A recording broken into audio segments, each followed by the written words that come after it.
আজকাল আমরা সবাই কথা বলি, কিন্তু খুব কমই শুনি। অথচ মহান ব্যক্তিরা বলতেন, যত কম বলবে তত বেশি জানবে। আজ আমরা জানব কম কথা বলার মাঝে কি কি উপকার লুকিয়ে আছে।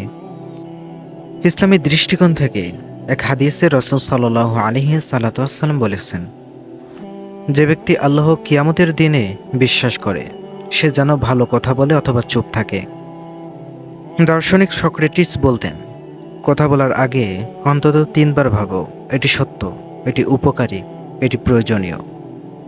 একজন মহান ব্যক্তি বলেছেন যে একজন বুদ্ধিমান ব্যক্তি তখনই বলেন যখন তার কাছে বলার কিছু থাকে। অপরদিকে একজন মূর্খ ব্যক্তি এজন্যই বলেন কারণ তিনি বলতে চান। কম কথা বলার অর্থ এই নয় যে আপনি কম ভাবেন অথবা আপনি কম বোঝেন। কম কথা বলার অর্থ এও নয় যে আপনি পরিশ্রম করতে চান না। কম কথা বলার কিছু উপকারিতা উল্লেখিত আছে। 1 নম্বরে বলা হয়েছে তারা বেশি প্রতিভাবান। যখন আপনি চুপ থেকে বোঝেন তখন সামনের ব্যক্তি তার কথা বলার সুযোগ পায়। এতে সামনের ব্যক্তি ভাবেন যে আপনি মূর্খ ব্যক্তি।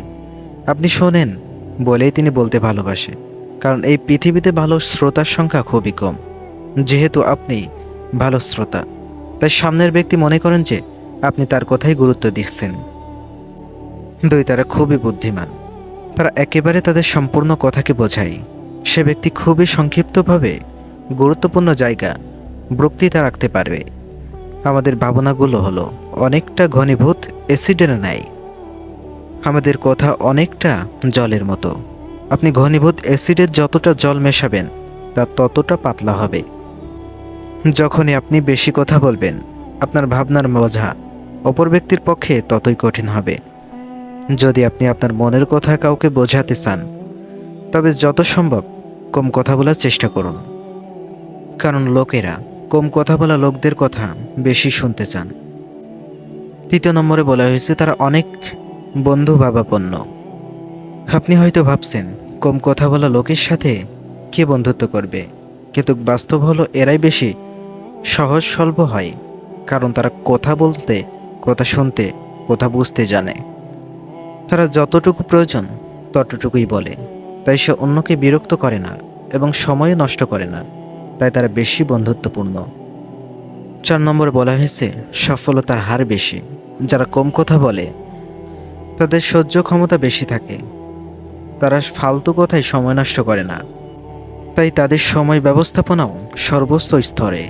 এরা বলার চেয়ে কাজ করে দেখাতেই পছন্দ করে। যতটা সে বলে অপচয় করত ততটা সে কাজ করতে দেখাতে চায়, ফলে তারা কোনো ঝামেলায় জড়ায় না। 5 নম্বরে বলা হয়েছে বিশ্বাসযোগ্য। এদের আরেকটি গুণ হলো এরা অন্যদের চেয়ে বেশি বিশ্বাসযোগ্য। কোনো গোপন কথা ততক্ষণই গোপন থাকবে যতক্ষণ এটি মনের মধ্যে থাকে। কম কথা বলা লোকদের গোপনীয়তা খুবই বেশি থাকে।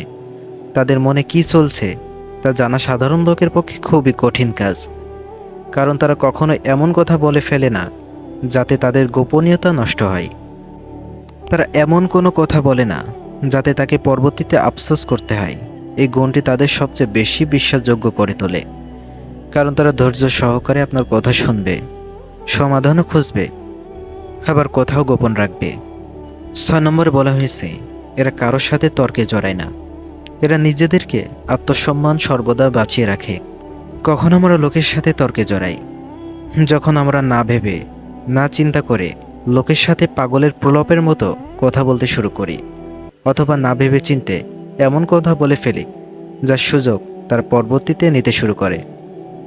আসলে যখন কোনো ব্যক্তির সাথে আপনার চেনা পরিচিত বাড়তে শুরু করে তখন এমন হয় যে আপনি এমন কথা বলে ফেলেন যে আপনার প্রতি তার শ্রদ্ধা কমে গেল। কিন্তু যে কম কথা বলে তারা কখনোই কারোর সাথে তর্কে জড়ায় না, তাই অন্যরা তাদের সম্মান দেয়, কারণ তারা না ভেবে কাউকে এমন কথা বলে না যাতে তাদের আত্মসম্মান কমে যায়। 7 নম্বরে বলা হয়েছে এরা একা থাকতে ভয় করে না। এদের ব্যক্তিত্বের সর্বদা এমন ইতিবাচক দিক থাকে। এরা মানুষের সাথে বেশি যোগাযোগ করে না, ফলে তাদের যেটুকু অতিরিক্ত সময় থাকে তা সম্পূর্ণ তারা নিজের জন্য ব্যয় করে। এরা একা থেকে নিজের একাকিত্ব নির্জনতায় রূপান্তর করে নেয়, অর্থাৎ এরা একা থাকার কৌশলে এতটা দক্ষ হয়ে যায় যে আপনি তাদের 1000 লোকের মাঝে অথবা একটা নির্জন দ্বীপে ছেড়ে দেন, তবে তাদের কোনো সমস্যা নেই।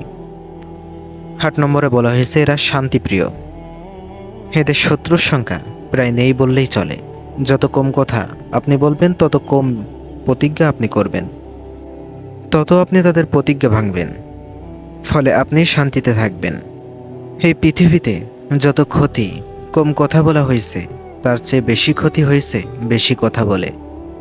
মুখ থেকে ভুল করে কোনো কথা বেরিয়ে গেলে সামনের ব্যক্তি আপনাকে ছেড়ে কথা বলবে না, এতে আপনার শান্তি নষ্ট হবে। তাই যত কম কথা আপনি বলবেন, তত আপনি নিজে শান্তিতে থাকবেন আর অন্যদেরও শান্তিতে রাখবেন। তখন কেউ ছেড়ে গেলেও আপনার কষ্ট হবে না, আপনি কখনোই ডিপ্রেশনে চলে যাবেন না, কেননা আপনার একা থাকার অভিজ্ঞতা অনেকটাই আছে। এক হাদিসে রাসূল সাল্লাল্লাহু আলাইহি সাল্লাম বলেছেন, হযরত আবু মুসা রাদিয়াল্লাহু আনহু থেকে বর্ণিত, তিনি বলেন, আমি রাসূল সাল্লাল্লাহু আলাইহি সাল্লামকে জিজ্ঞাসা করলাম, হে আল্লাহর রাসূল সাল্লাল্লাহু আলাইহি সাল্লাম, সর্বোত্তম মুসলিম কে? তিনি বললেন, যার জিহ্বা ও হাত থেকে মুসলিমরা নিরাপদে থাকে। বুখারী এবং মুসলিম শরীফের হাদিস। কোরআন এবং হাদিসে অনেক জায়গা আপনাকে চুপ থাকার কথা কেন বলা হয়েছে জানেন? আপনি যত চুপ থাকবেন তত কম গোনা হবে, কোনো ব্যক্তি আপনার কথাই কষ্ট পাবে না।